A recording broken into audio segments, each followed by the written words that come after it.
As with Geert Wilders in the Netherlands, as with Marine Le Pen in France, we were hoping for a better outcome to the German election this past weekend.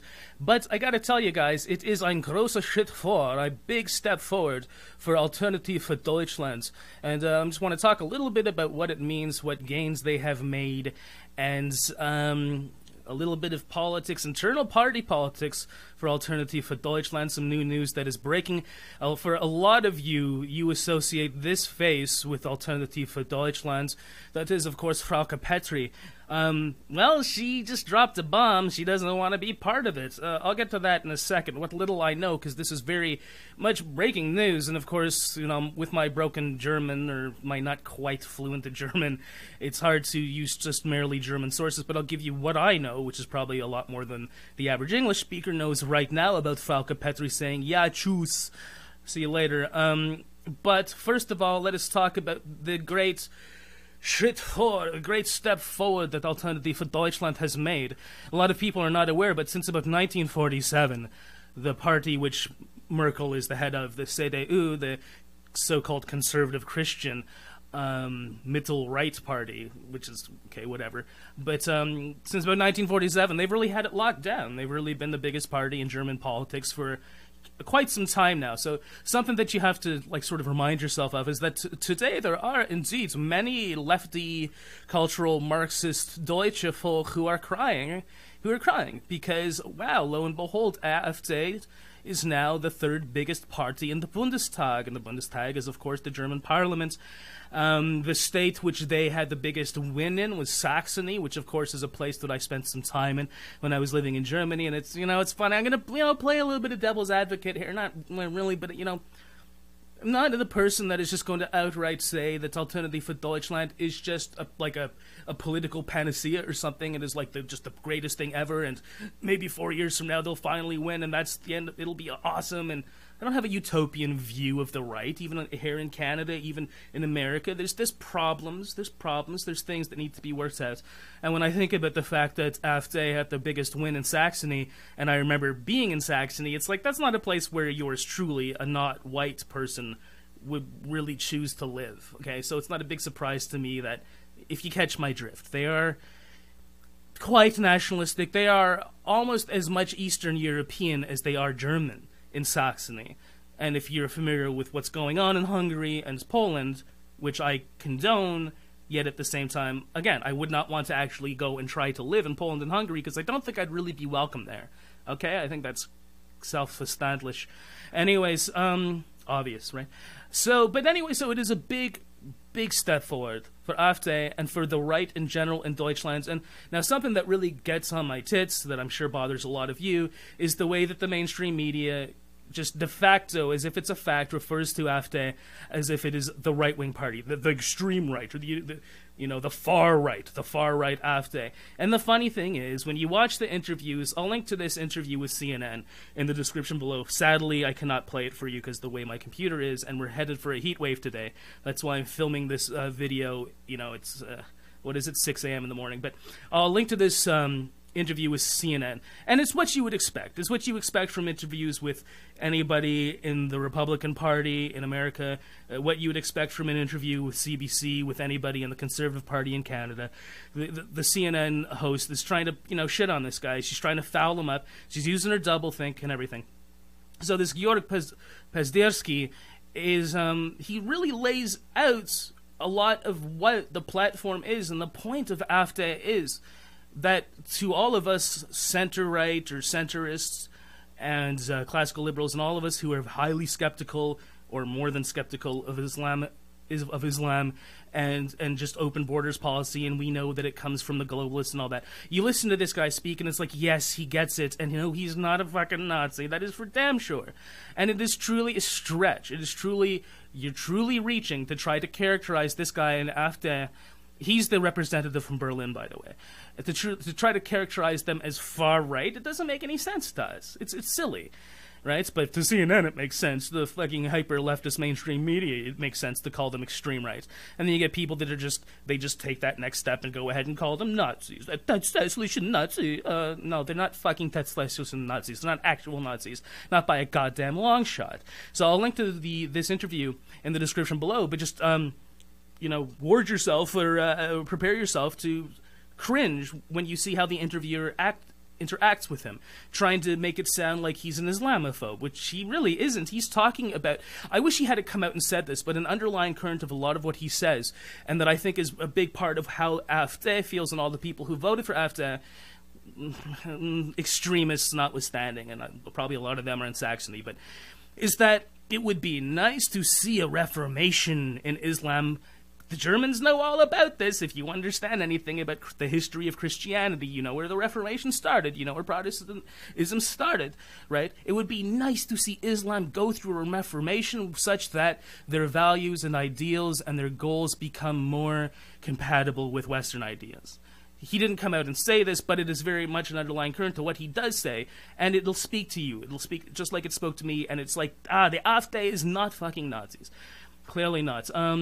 What else did CNN have to say about it? But I bring that up just to let you know that everything in German politics, the political spectrum in German politics, I say this all the time about Canada, but this is even more true for Germany, it's all so far to the left, where Merkel's party can call itself the center-right conservative party. It just lets you know that words lose their fucking meaning. Words really lose their meaning. Doublethink and newspeak and all of that stuff, right? So everything, the whole political spectrum is so far to the left that, yeah, in a certain sense, I suppose you could call AfD, relatively speaking, with big asterisks around the words relatively. Relatively speaking, I suppose they are far right. And that's just a sad comment onto how far left everything else is in Germany. Okay. Was sonst sollten wir sagen? Now, that is not to say that there isn't factions within the AfD, just as there's factions within our, whatever you call this community that I'm a part of on YouTube, just as there's going to be factions within the Conservative Party in Canada, just as there's factions within, the Republicans, geez Louise, if there aren't all these fucking rhinos and everything that Trump has to fight with so many people who are supposedly part of the Republican Party, but they're actually part of the establishment and the neocons and yada, yada, yada, all of this. Of course, that sort of thing is going on in the AfD as well. And Frauke Petry, in a rather bombastic, dramatic press conference just recently, said, you know what, maybe AfD will be ready to govern in 2021, 4 years from now, the next election, but right now she doesn't want to be part of it because there's too much factionalism, and there's she didn't directly call it out or give it a name, but there is stuff going on within the AfD that she does not like, and that, she's rather well known as being one of the moderate people in the AfD. And there's others in the AfD that are not so moderate, and I'm not sure where Georg Pazderski lies on this, but there's a guy named Gauland, and Gauland is in his 70s, he's 77, and there's, the left-leaning mainstream media is saying, there's a guy that's an apologist for Hitler, which I strongly fucking doubt. In fact, what I've gleaned about it is let me see if I can find the guy, just as I'm talking about him. What I've gleaned from it is that, where would I find Gauland? Is that he's just the person who's saying, we need to stop demonizing everybody from the era of the Second World War, because there were people that were in the Wehrmacht, for instance, that weren't, actual Nazis. And a lot of people who understand the history of World War II and the history of the so-called Nazis know that there were many Germans who weren't actual Nazis, right? And so anyway, so just the extreme thinking in regards to World War II, but so that doesn't sound too bad. But of course, that, he's saying that we have to pull back from some of that extreme thinking in regards to the history of Germany and World War II, and that makes sense, because if there's anything that's going to allow the left to continue to have such a stranglehold on political discourse in Germany, it's the notion that the German people have something to atone for, and the notion that the German people are, terrible people intrinsically, and intrinsically anti-Semitic, which is all a bunch of bullshit. And of course there are many people in the AfD that call bullshit on that. Probably everybody in the AfD calls bullshit on that sort of thinking. But the more vocal you are about it, the more easy it is for the left-leaning mainstream media to demonize you, right? And there's actually, it's ridiculous. So anyways, that's one of the people that I suspect Frauke Petry has some sort of, ideological conflict with, is Gauland. Now, I'm not sure if Gowland is one of the first people who started up AfD. I think that he is. There's the thing to remember that we think about AfD, the Alternative für Deutschland's party, as being purely a cultural party, a party that wants to spark more discourse, more of a conversation around what it means to be German and German culture, and the attack on German culture embodied by, Angela Merkel's what she wants to be her legacy of throwing the doors wide open to any and everybody, even if the cultures that those people come from are not compatible with German culture. And that's all very much true. Alternative für Deutschland is very much all of those things, or it is very much about starting that cultural conversation that Germans very much need to do, which they've been afraid to do, again, because of their own past and everything.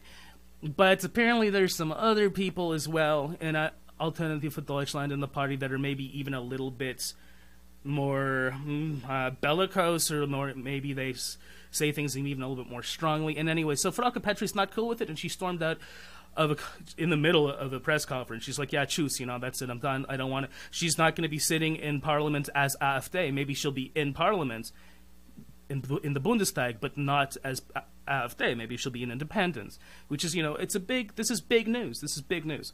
What else do we need to talk about? But yeah, and the fact of the matter is, we all saw this coming. Jewish groups worldwide are condemning the fact that AfD now is the third biggest party in the Bundestag. And this is absolutely absurd, okay? We know this at the mainstream media, wherever we're talking about, be it CNN, BBC, I don't know if Deutsche Welle is as bad for this, but whatever it is. They're going to be hinting at anti-Semitism and this and that, and it's so much bullshit, right? To condemn AfD as anti-Semitic, or even to imply that the rise of AfD is something to do with anti-Semitism, it's just so much bullshit, so much rhetoric, so much of that false narrative that so many of us are tired of. I'm not a Holocaust denier, but many of you know that there are a lot of questions that need to be addressed regarding the narrative. And this is just another instantiation of that. To grab onto this, to latch onto this so desperately, AfD, anti-Semitism, fuck off. Fuck right off. Nazis in the Reichstag. I mean, to go so far as to even call them Nazis, that should be a suable offense. Like, was noch? I do have a link somewhere. Okay, I can't find it it hasn't been translated into English, but there is this press conference that's fairly dramatic where Frauke Petry just storms out, right? She's like, choose. Okay, now I can't play it for you again because my computer ist ganz scheiße und die Tag wird sehr heiß geworden und so weiter. Mein Computer ist nicht so gut. But if you want a rundown, like a play-by-play rundown on a German language site of what happened throughout the election, including that Frauke Petry press conference where she ditched, and of course if you don't know this, if you're using Google Chrome, you can right-click and click translate to English, okay? And that's what help you out a little bit, my Freundchen. But, did I make this clear, though, that the beginning of AfD also was not necessarily all this cultural stuff, but it was also because the things that Angela Merkel did, what she did in throwing the borders wide open, and it's clear to most of us that this is, a globalist agenda largely driven by people like George Soros. The catalyst for the AfD, for the creation of the AfD, only 4 years ago, for those of you who didn't know this, the AfD has only existed for 4 years, and now they're the third biggest party in the Bundestag. It's really a big deal. But the reason why the AfD was first brought into existence was because of academics and economists who were calling bullshit or saying what the fuck to Angela Merkel about what is the economic impact going to be on Germany allowing so many people in. Now, you listen to some media sources and you say it's only a couple hundreds of thousands of refugees, so-called refugees. I've heard from other sources more like 1 million plus, right? Either way, the German economy is going to suffer. You can't just have willy-nilly open borders policies without there being some sort of deleterious economic outcome. Now, some of you will call bullshit on me and say, but James, das ist nicht richtig, weißt du? The Germans, they're actually doing very well right now. We're very prosperous, There's very low unemployment. Yeah, but there's also stagnation. There's stagnation, and that is a problem. And I'm always going to call bullshit on statistics coming out of some place like Germany. A lot of you are already familiar with this massive state censorship initiatives, like they're in cahoots with Facebook in Germany, and Newspeak and Doublethink and all of it. I mean, it is very much further closer to real, actual Orwellian 1984 in Germany. A lot of you know about this. I don't need to go too deeply into it. So I'm already going to call bullshit on statistics regarding the German economy. But one thing that seems pretty well understood is that the German economy supposedly is not suffering under this massive influx of refugees. It certainly is stagnating, and that's not something that you can settle for. That's ultimately still a bad thing. If you have so many new people coming to your country, you need growth. You need big time growth. You need big time growth. So this is another reason why there's, could be another reason why so many people voted for Alternative for Deutschland. It's not just because of the cultural questions. It's not just because of the discussion around the problems, the very real problems of Islam and the very real problems of them, wanting to subjugate and the push towards Sharia law. Yes, there are places in Germany, just like in Sweden, where it's a no-go. The police can't do anything. You've all heard about the mass rapes during Cologne New Year's 2 years ago, and all of this sort of thing. You've heard about I don't know what this picture's about here. SPD had a big loss in this election. You've probably all heard about they have to hand out pamphlets, like cartoon pamphlets, to try at swimming pools to try to make newcomers, so-called the Neue Deutsche, newcomers understand that it's not okay to grope women, right? And all this sort of thing. But it's the people that voted for AfD didn't only vote because of that stuff. They also voted because of economic concerns and the stagnation in the German economy. It's funny because in her acceptance speech, she talks about... there's a good meme for you right there. In her acceptance speech, she talks about, we're going to have to look deeply and analyze why we lost so many seats to the AfD and why this happened. It's like, fuck, are you living on another planet? Do you not understand the sorts of things that I just outlined in this video already, that I've already talked about? They're so self-established, they're so obvious, they're so just right there on the surface, they're so fucking obvious and logical. Correct me if I'm wrong, though. Angela Merkel's family left communist Eastern Germany. No, sorry. They left democratic, free Western Germany to go to Eastern commie Germany. It tells you something about this woman. She is a commie through and through. And to her, the sorts of things that are very commonsensical that I've already brought up and that I'm sure are obvious to so many people the concerns of so many people who voted for AfD, to her is just like another language. Fremdsprache. Or Hasssprache, it's hate speech, right? Facts are hate speech in Germany to somebody like this, too. Fucking cultural Marxist. Was noch immer, was sollten wir besprechen, was geht, was... Oh, man, ja. Ich weiß nicht, is that Germany or is that Sweden? That looks like that's probably Sweden, but, ja, alles klar, Leute, was? I don't see any problem with this picture, why? Ja, sie ist krank im Kopf und sie macht ich krank, sie macht mich krank. Was noch immer. I guess that's about all I had to say about it. I'm sure there's a lot more to cover. It's a very complicated thing when you're talking about politics, especially the politics of another nation. But again, this is a very historical thing that has happened in Germany. AfD is now the third biggest party in the Bundestag, and maybe 4 years from now, they'll actually win. Who knows? We just have to allow ourselves to not get suckered in by the mainstream media's bullshit and how they'll constantly try to spin it as if... Well, you know what? You guys know about this. If you're a fan of mine, you know how the mainstream media is constantly trying to spin Trump as a Nazi and all this sort of bullshit. We're all pretty sick and tired of it. They're really flogging a dead horse, and we've all pretty much woken up to it. Let them keep doing it. They keep digging themselves deeper and deeper with their lies. But I think, they'll have to go a little bit further in digging themselves deeper in order to get the German people to wake up, because a lot of you are familiar with one of my big Germany videos that I made more than a year ago, is where a guy was going out on the street and trying to interview people regarding Angela Merkel, and people didn't want to say anything. They were afraid to. I'll link to that video at the end of this video and in the description below. And I was just trying to get people to understand how far to the left even the German people are, and how afraid they are to speak out against the Führer, right?